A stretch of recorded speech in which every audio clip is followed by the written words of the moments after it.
प्रिय छात्रों, मिथिलेश ज्ञान एकेडमी में आपका हार्दिक स्वागत है। आज हम लोग पढ़ेंगे प्रश्नावली 7.1 का प्रश्न क्रमांक 6 का तीसरा भाग, जिसमें दिया है निम्नलिखित बिंदुओं द्वारा बनने वाले चतुर्भुज का प्रकार यदि कोई है तो बताइए तथा अपने उत्तर के लिए कारण भी दीजिए। यहाँ पर देखिए कुल 4 बिंदुएं दी गई हैं, अर्थात 4 शीर्ष जो होते हैं किसी भी टाइप के चतुर्भुज के, वो शीर्ष हमको दिया गया है और इन शीर्षों की सहायता से हमें चारों भुजाओं को प्राप्त कर लेना है। उसके बाद जाके क्लियर होगा कि वो 4 भुजाएं किस टाइप का चतुर्भुज बनाती है।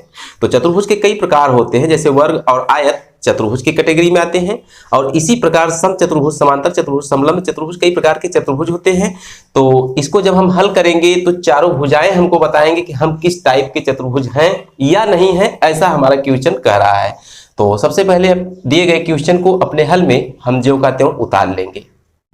अब इसके बाद ये जो बिंदुएं दी गई हैं हम इन्हें मान लेंगे कि यह बिंदु A है, यह B है और ये C और ये D है। तो यहां पर हम लिखेंगे माना A का निर्देशांक 4,5 है, इसी प्रकार B का निर्देशांक 7,6 है और C का निर्देशांक 4,3 तथा ये जो D है ये 1,2 है। इस प्रकार का हम यहाँ पर मान लेंगे। इसके बाद यहाँ पर हम दूरी का सूत्र इस्तेमाल करेंगे जो कि आप जानते होंगे। D बराबर होता है करड़ी में x2 माइनस x1 का whole square plus y2 minus y1 का होल स्क्वायर। तो कुछ इस प्रकार का फार्मूला आपको याद होगा। तो यहाँ पर ध्यान देने वाली बात यह है कि जो A, B, C, D है, मान लीजिए किसी टाइप के चतुर्भुज को बनाते हैं।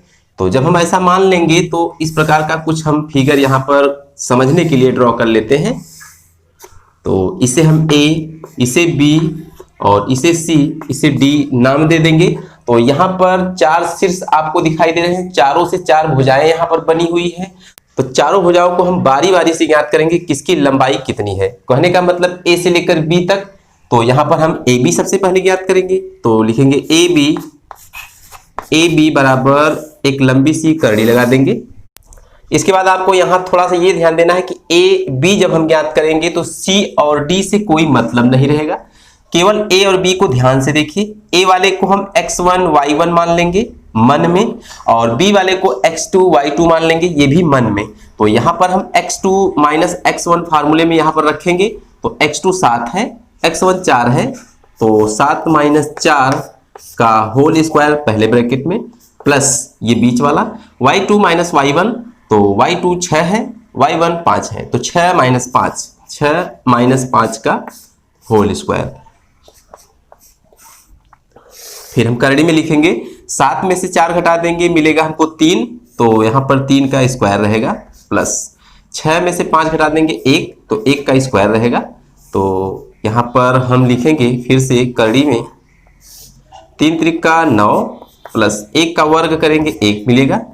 तो कुल मिलाकर 9 और 1 मिलाकर 10 होता है। तो इसे हम लिख सकते हैं इतना मात्रक, चूंकि यहाँ पर कोई मात्रक नहीं दिया गया है।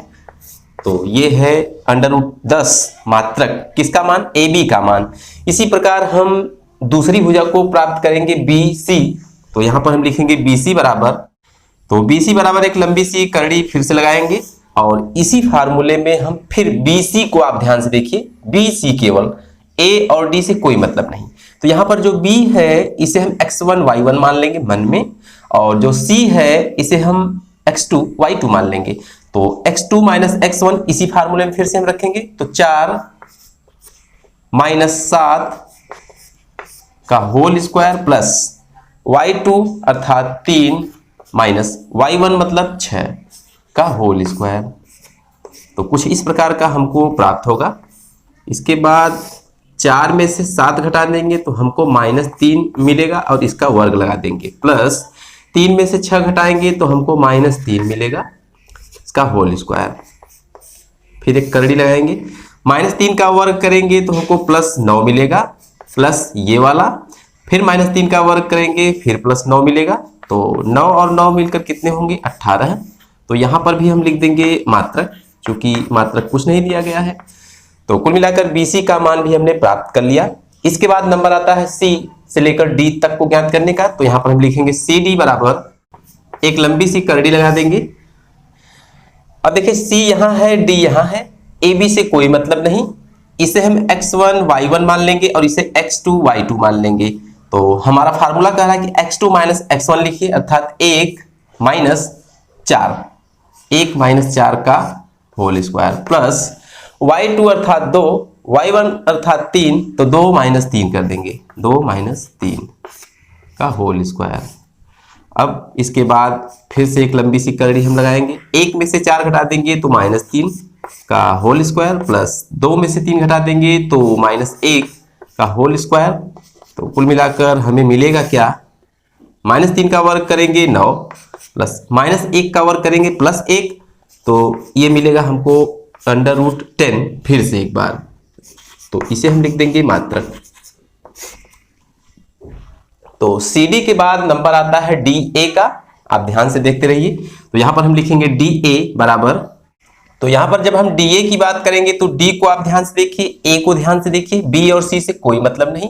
तो यहां पर डी को हम x1 y1 मान लेंगे और ए को x2 y2 मान लेंगे। तो हमारा फार्मूला कह रहा है कि x2 माइनस x1, तो x2 अर्थात 4, x1 अर्थात 1, तो 4 माइनस 1 का होल स्क्वायर यहां पर हम लिखेंगे,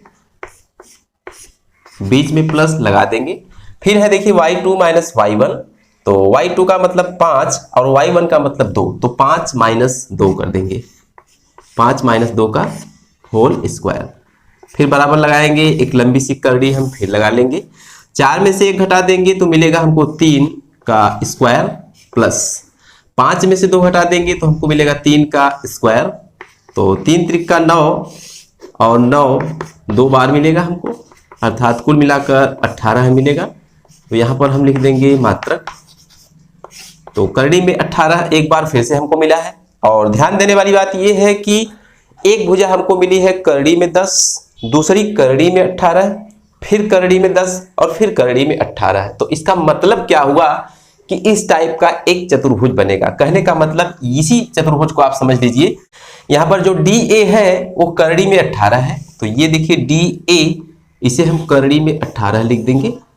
और इसके बाद सी डी को आप ध्यान से देखिए, करड़ी में 10 है, तो सी डी भुजा ये है, तो यहाँ पर हम करड़ी में 10 लिख देंगे। और इसके बाद बी सी भुजा है करड़ी में 18, तो यहाँ बी सी फिर से हम करड़ी में 18 लिख देंगे।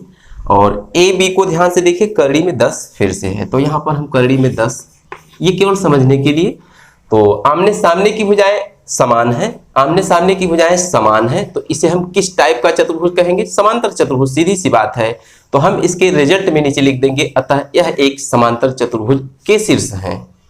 तो यहां पर हमने लिख दिया, चूंकि ए बी बराबर सी डी बराबर करड़ी में 10 हमको मिला है और ए डी बराबर बी सी बराबर करड़ी में 18 मिला है, अर्थात आमने सामने की भुजाएं समान है, इसलिए ए बी सी डी जो हमने माना था एक समांतर चतुर्भुज का निर्माण कर रही है। तो यही इस क्वेश्चन का हल है और यही इस क्वेश्चन का रिजल्ट है। तो आज की वीडियो में बस इतना ही, फिर मिलेंगे अगले क्वेश्चन के साथ अगली वीडियो में, तब तक के लिए धन्यवाद।